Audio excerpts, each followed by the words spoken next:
Sans surprise ni modification de la moindre virgule, le Parlement camerounais a adopté la loi des finances 2023.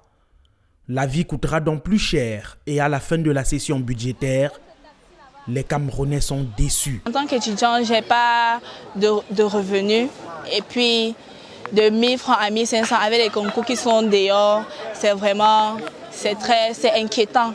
C'est pas bien. C'est pas bien. Nous, le bas peuple, nous allons souffrir. Il n'y a aucun élu à l'Assemblée nationale. Il y a une bande de petits tintins qu'on a choisi à les placer là-bas et puis qui s'occupent de leur ventre. Point barre. Vous voyez, on n'a pas touché leur voiture. Est-ce qu'on a supprimé leur voiture?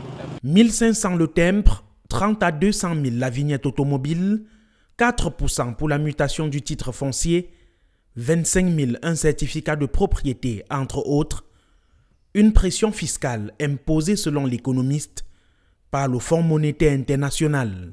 Le fait que nous soyons sous programme avec le Fonds monétaire fait que nous n'avons plus les mains libres, nous n'avons plus les coudées franches pour pouvoir fixer à notre guise et à notre volonté le prix de ce que nous devons vendre. C'est le Fonds monétaire qui en somme un peu venir dire bon, le timbre ici, à l'époque c'était 100 francs le timbre fiscal, c'est passé à 300 francs. Ensuite, c'est passé à 500.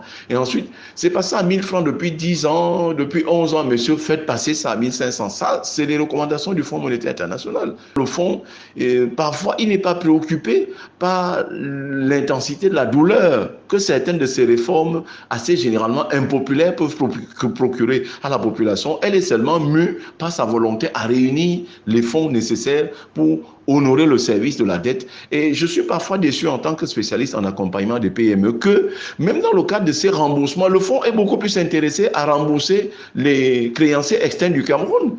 Il ne reste plus que la promulgation de cette loi par le président de la République qui est tout de même habilité à y apporter des modifications. Franchement, je demande de vraiment revoir cette augmentation-là.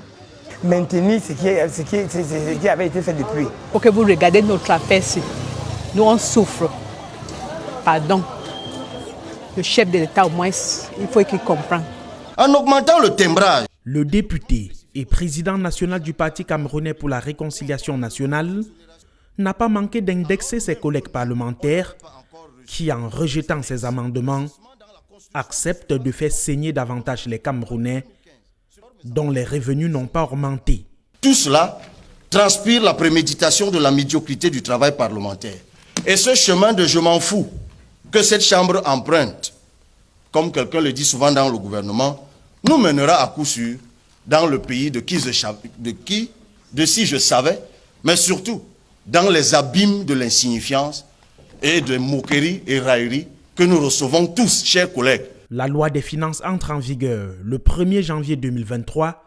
Plusieurs pans de la vie économique du Cameroun changeront donc, y compris l'éventuelle augmentation de certains produits de grande consommation.